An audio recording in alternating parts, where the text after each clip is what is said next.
Welcome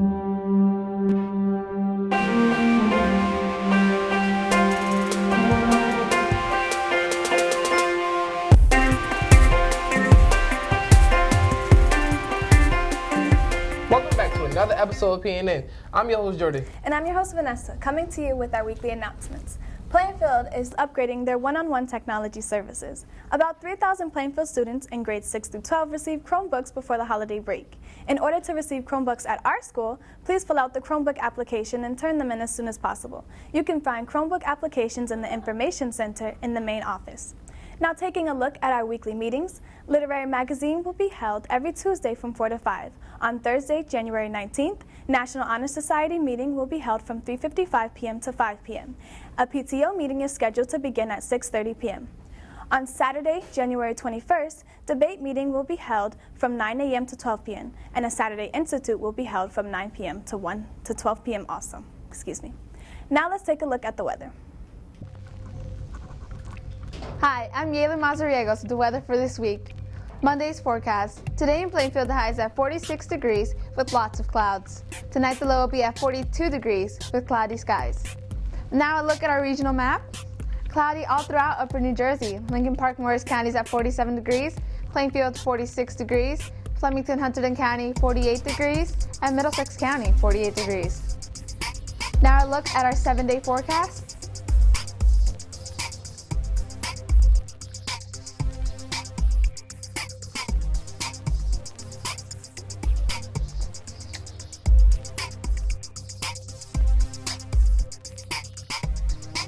Enjoy your week. Now back to Vanessa and Jordan with more. This week, PAWS will be joining schools from all around the nation, celebrating No Name Calling Week from January 17th to January 20th. Encourage positive dialogue in our everyday school setting. PAWS counselor, Ms. Ganelli, gave us some insight on what No Name Calling Week is all about. Next week is No Name Calling Week. Much like Week of Respect, No Name Calling Week encourages students to talk about the impact of bullying and name calling. On Martin Luther King Jr. Day, I encourage students to participate in a community service activity of their choice, and during the week continue with the Random Acts of Kindness activity from Week of Respect. I also encourage students to learn about labels on their own and discuss the impact of stereotypes during their advisories. Remember back to our Unity Day pledge. At PAWS, we stand for kindness, acceptance, and inclusion. During No Name Calling Week, strive to be an ally, not a bystander. If you're interested in learning more about No Name Calling Week, please visit glsen.org.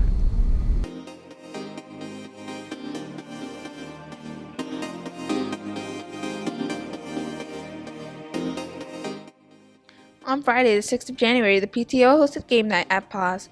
The evening was full of games and fun. The event was open to the entire district. Food was sold by the organization. Many people came out and supported.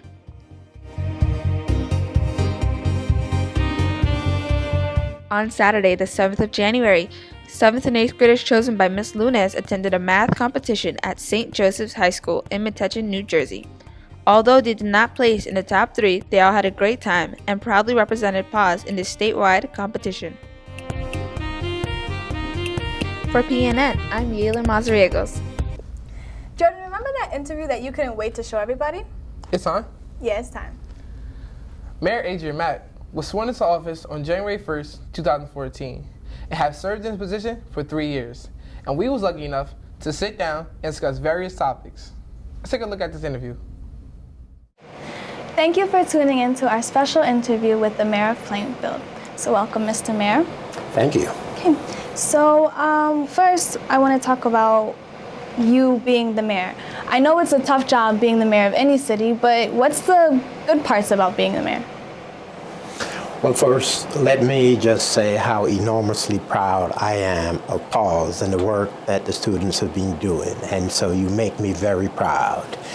As mayor, I am very grateful for the opportunity to serve the people of Plainfield.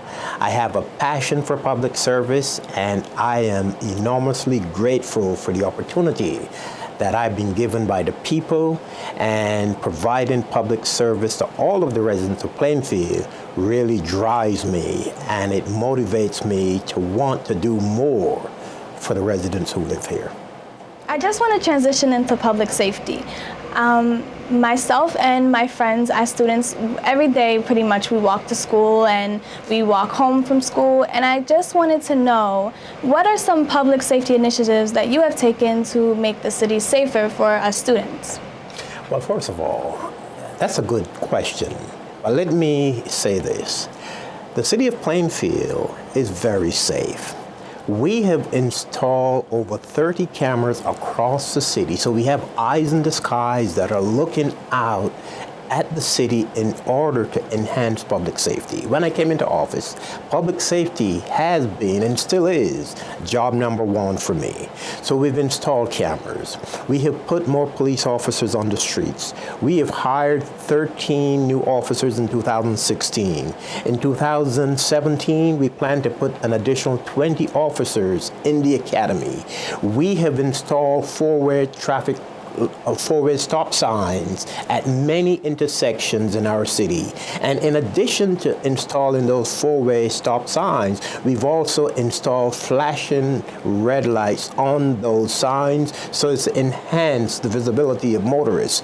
And so you as a student, you can walk to and from school without having any concern for your safety, because our city is very safe, and it's only those who are engaged in negative behavior that have a cause for concern, and those are the ones that are bringing all of this negative attention to the city. But someone like you, a decent, law-abiding student, you have no need to be worried or to be concerned. Now I want to move into infrastructure developments. What are your plans for the redevelopment of the Fourth Ward? Good question. And it is my firm belief that whatever happens in one part of the city affects the entire city.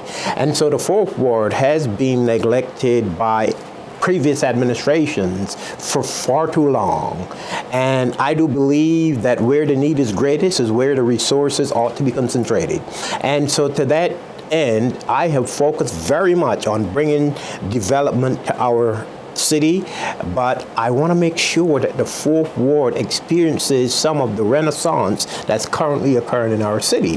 There is a 5-acre lot that is located on South 2nd Street that has been blighted for over 3 decades, and I was able to successfully attract a developer who is redeveloping that 5-acre site on South 2nd Street, the intersection of Grant Avenue. And it's a mixed-use commercial development, a $30 million investment. And phase 1 has been completed ahead of schedule and will be open in January of 2017. Phase 2, which will be 90 units of senior housing, will begin in 2017 as well.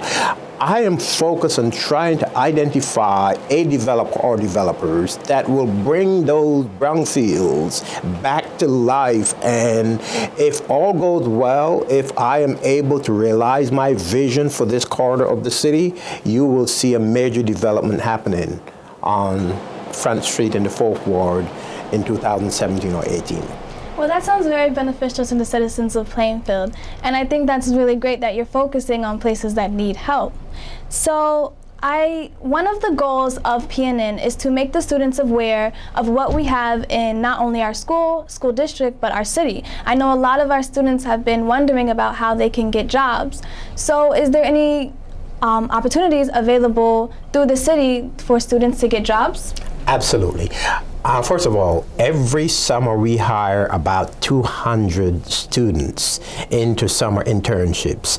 In addition to that, I have, in partnership with the schools, I have put in place, my administration and I, a shadow mentoring program where students at the high school have been invited to come in at least once a month and shadow our directors of the various departments and divisions. I've also put in place what is known as the Mayor for a Day, where a high school student will come into City Hall and actually sit in the office of the mayor and serve as the mayor for a day and look at opportunities where one might want to introduce a new piece of legislation for consideration of the governing body and me as mayor. And so these partnerships with our school district, these partnerships are extremely important. But you asked about jobs, and as I said, over 200 students we employ in our summer program every year. In addition to that, I must tell you that jobs are important to me. And one of the ways to get people to turn away from the negative behavior that has affected us, terribly in the last year in particular, is to give people jobs. And when I came into office, unemployment in 2013 stood at 13.8%. I'm happy to say that as of October of this year, the unemployment rate in Plainfield is at 6.1%. And so we have put people to work. We've had job fairs. Last year, 2015, we put 100 people to work in full-time jobs with the U.S. Postal Service. And so I know the importance of putting people to work, and what we've been doing has been working to move unemployment from 13.8% in 2013 down to 6.1%. And I must tell you, in May of this year, it was actually at 5.8%. So I know how important it is to put our people to work, and we will continue to make that a focus of this administration. So I just wanted to thank you for coming in and interviewing with us. Do you have any final remarks which you would like to say? Yes. I want the students, I want the people of the city to know how deeply I care about what is happening in this city. I have a passion for public service. I go to bed thinking about our city every night, and I wake up thinking about our city. I want to leave this city a better place. And I know that we have been experiencing a lot of negative energies and perceptions from people who don't want to see the city move forward. And I want to call on all people in our city to come together and let us work for the one Plainfield that will make us a better city, and help me to continue to move this city forward. We're experiencing a renaissance. We have a $50 million project on South Avenue, a $30 million project on South 2nd Street, and developers are knocking down our doors because they realize that this city offers opportunities, and the confidence that investors have in our city is at a level that we've not seen in decades. So I ask all Plainfielders, I ask the students to come together and let us work for one Plainfield, one future. Well, as a student and as a citizen of Plainfield, I just want to thank you for all the hard work and dedication that you put into making the city so great. So thank you again. Thank you. It's been a pleasure. Thank you. You're welcome. And this will conclude another amazing episode of PNN News. If you have any news stories or announcements that you would like us to air, please email us at pausetvproduction@gmail.com. Make sure any announcement arrive by Wednesday morning. Thank you again, and have a great day.